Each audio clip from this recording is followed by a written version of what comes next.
Et moi, quand j'ai vu ce nom, je me suis dit, mais cool, ça va être un super webtoon, ça va être dingue, parce qu'il fait toujours des trucs trop bien en fait. Et puis je vous avoue que j'ai été assez déçue. Hello, bienvenue sur ma chaîne, comment allez-vous ?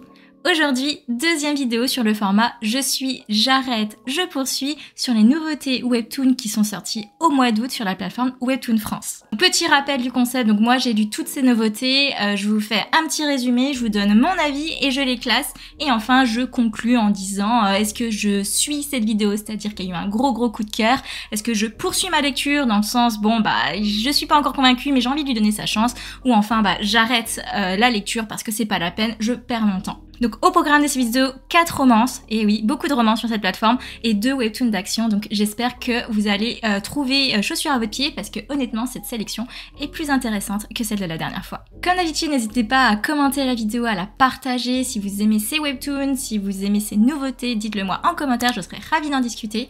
Je suis aussi sur d'autres réseaux sociaux, comme TikTok, ou alors sur Instagram, et puis si vous n'êtes pas encore abonné, n'hésitez pas à vous abonner, ça ferait vraiment très plaisir. Allez, sur ce, c'est parti, go! Kimi Kimi go, Kimi Kimi go. Kimi Kimi go, Kimi Kimi go. Kimi Kimi go, Kimi Kimi go. Kimi Kimi go, Kimi Kimi go. Go, Kimina, go.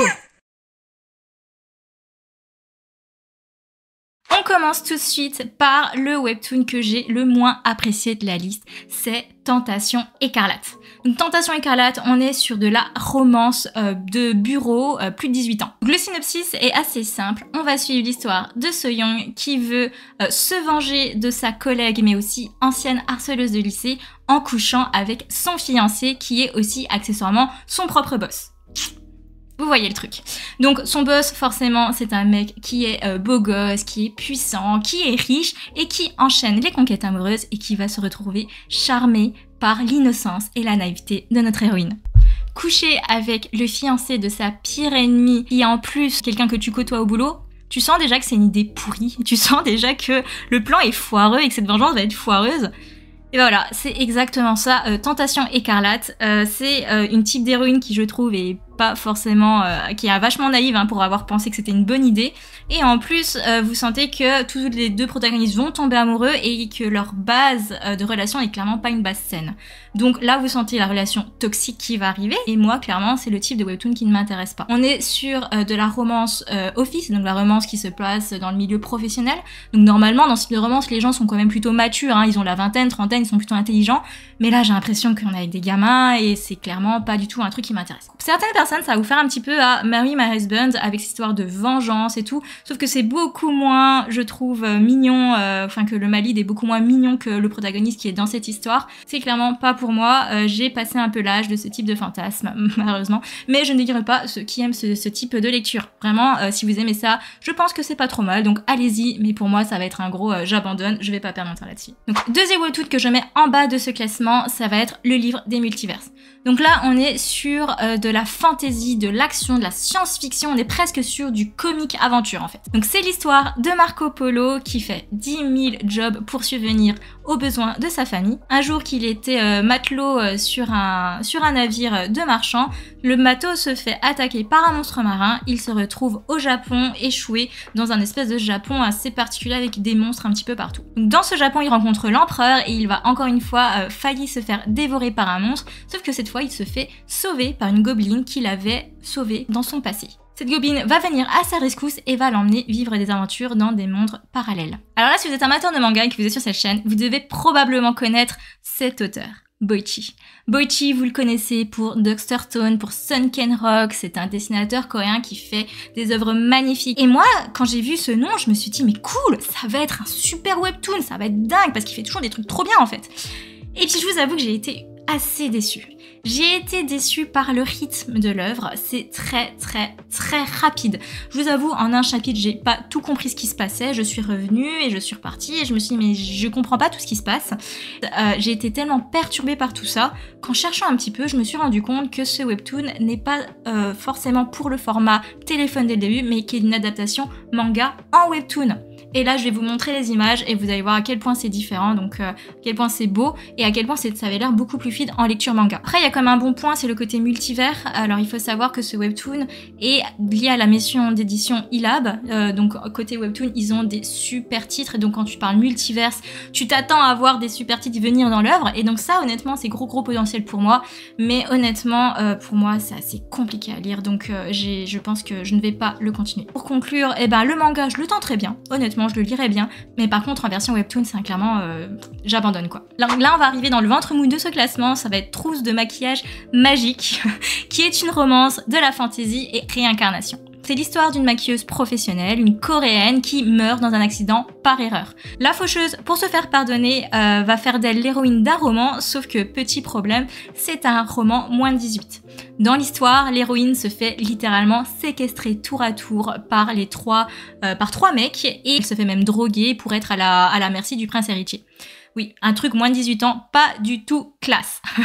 Donc elle, vu qu'elle a pas envie de finir comme ça, elle a de la chance, elle revoit sur la faucheuse qui lui offre une trousse de maquillage magique pour lequel elle va pouvoir utiliser pour se maquiller et sans les dire pour essayer de passer sous le radar de ces trois mecs pour éviter de se faire séquestrer.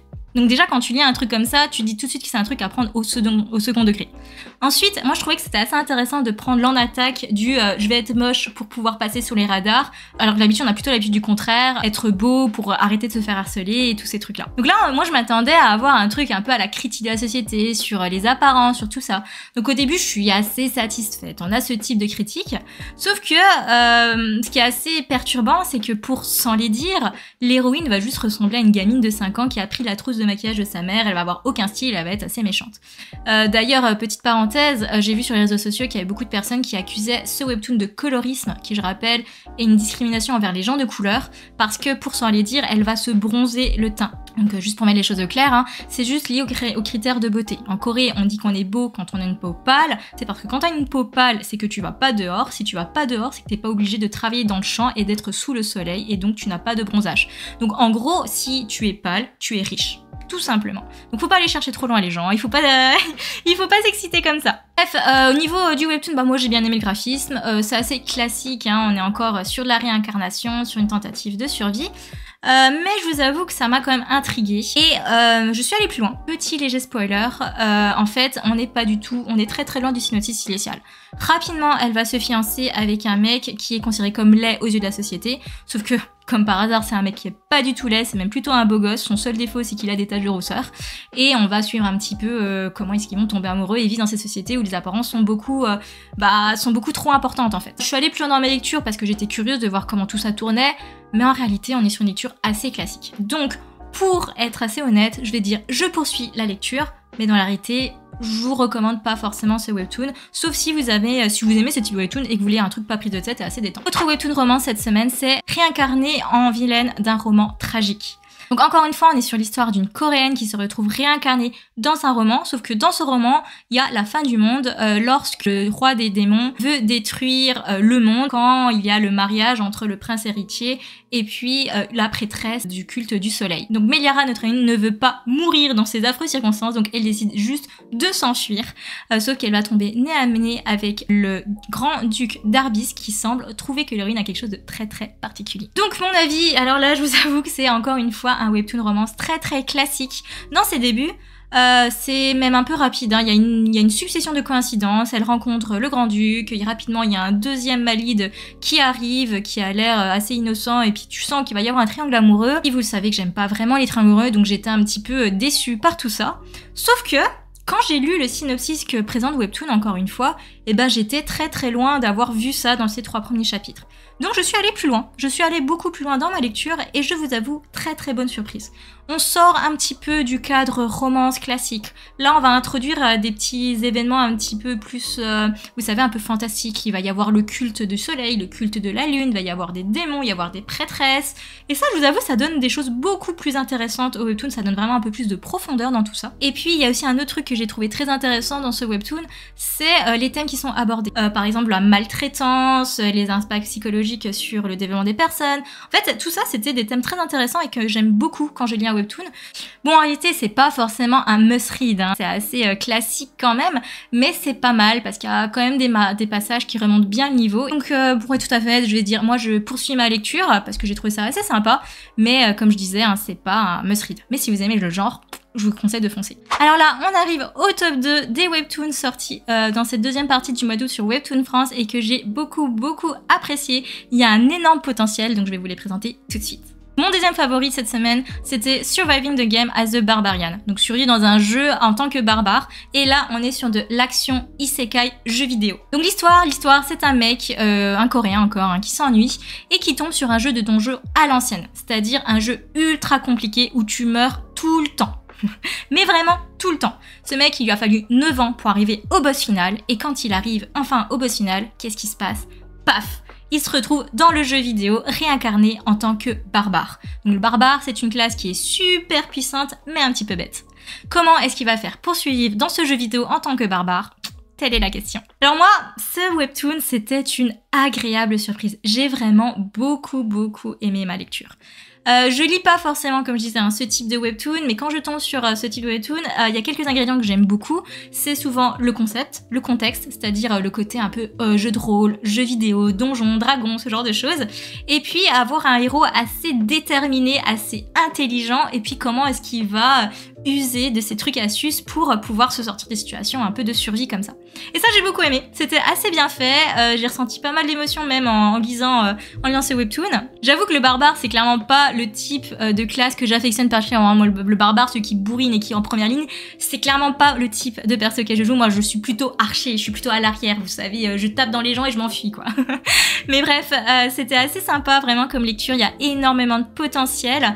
Et puis, vraiment, j'ai vraiment eu envie de lire la suite. J'ai hâte de savoir comment il va s'en sortir, est-ce qu'il va survivre tout simplement, et quels sont les personnages qu'il va rencontrer, comment est-ce qu'il va sortir de ce jeu vidéo et comment il va vivre ce jeu vidéo. Donc voilà, donc pour moi c'était directement un gros je suis, c'est-à-dire que je m'abonne à cette série et j'ai hâte de lire la suite. Alors là, gros coup de cœur cette semaine, c'est mon top 1, c'est Comment la déesse gagne le cœur des tigres. Donc là, on est sur de la romance fantastique, mais détrompez-vous, ne vous fiez pas qu'au nom de ces webtoons. Vraiment, c'est un truc avec un énorme potentiel. Donc on suit l'histoire de Moa, la déesse du soleil. C'est une déesse respectée par tous, qui est amoureuse d'un humain qu'elle va voir régulièrement. Cet humain, un jour, va être empoisonné, donc elle va aller voler le remède des dieux pour pouvoir le soigner, ce qui aura pour conséquence de rendre cet humain quasiment immortel, et elle va devoir être exilée sur Terre pendant 300 ans. 300 ans plus tard, elle est bientôt prête à remonter dans les cieux, à retrouver sa place initiale. Elle va revoir son amant, mais cet amant est devenu un putain de bâtard et décide de la manipuler et la faire détruire le royaume et tuer tous ses proches. L'horreur, elle se suicide. Sauf que elle va revenir 1 an en arrière avant que tous ces événements ne se soient produits. Elle va pas se retrouver dans son propre corps, mais dans le corps d'une autre jeune fille. Et là, vous allez me dire, encore de la réincarnation? Mais oui, encore de la réincarnation. Sauf que celui-là, je vous jure, il a l'air super bien. Moi, j'ai été rapidement embarquée dans l'histoire, j'ai ressenti énormément d'émotions, j'ai ressenti l'impuissance comme notre héroïne Moa, et j'étais en colère comme elle, j'ai été surprise comme elle. Et ça, c'est grâce à la narration. La narration était super fluide, les chapitres sont super longs et c'est super intéressant. Le chara-design, j'en parle même pas, regardez ça, c'est une beauté, vraiment, c'est juste magnifique. Regardez ces tigres, regardez cette déesse. Bon, je vous avoue, il y a quand même un truc qui me fait un peu peur, c'est le côté un peu harem. Parce que ces tigres, elle en a 3, c'est un peu des beaux gosses. J'ai peur qu'il y ait un harem, et puis un harem avec des tigres, c'est vite un petit peu zoophile, j'ai envie de dire. Mais bon, j'espère qu'on sera pas trop sur le côté harem. Moi, je m'attends à une romance, à quelque chose un peu historique. Moi, ça m'a beaucoup fait penser à un manga que j'aime beaucoup, c'est Yona, princesse de l'aube. D'ailleurs, il est juste là. Donc avec une héroïne forte et avec des compagnons qui ont beaucoup de charisme. Voilà. J'ai l'impression qu'on va quand même tranquillement suivre les pas de Yona, princesse de l'aube, et j'espère, parce que c'est vraiment un manga exceptionnel. En tout cas, moi, il m'a beaucoup hypé ce webtoon. C'était vraiment une très belle découverte. Moi, je me suis abonnée tout de suite. Donc c'est sans hésitation que je dis, je suis ce webtoon. Voilà, pour conclure cette vidéo, bon, encore une fois, on a eu beaucoup de réincarnations. Je suis choquée par le nombre de webtoon réincarnation qu'il y a sur cette plateforme ou qu'il existe tout court. Il y a des trucs assez bien, des trucs un peu moins bien, je vous avoue, mais je pense qu'il y en a pour tous les goûts. Donc dites-moi ce que vous avez pensé de cette vidéo, des webtoons que je vous ai présentés, si vous les suivez déjà et si vous allez les lire ou pas. Mais en tout cas, moi ça m'a fait plaisir de vous parler de ces webtoons. Donc si vous voulez que je fasse cet exercice avec d'autres webtoons, d'autres plateformes, n'hésitez pas à me le dire. Moi j'aurais hâte de découvrir encore plein de titres. Moi en tout cas, de mon côté, je vous prépare quelques tops, quelques recommandations de webtoons parce que je vous avoue que moi, à force de lire des nouveaux trucs qui cassent pas forcément trois pattes un canard, j'ai vraiment envie de vous conseiller des bonnes recommandations, des bons webtoons sur cette chaîne parce que quand même, c'est quand même ça l'essence d'une chaîne YouTube, de vous recommander des trucs que j'aime et des trucs vachement sympas. Allez, sur ce, je vous souhaite une très bonne journée et puis je vous dis à bientôt. Bye bye!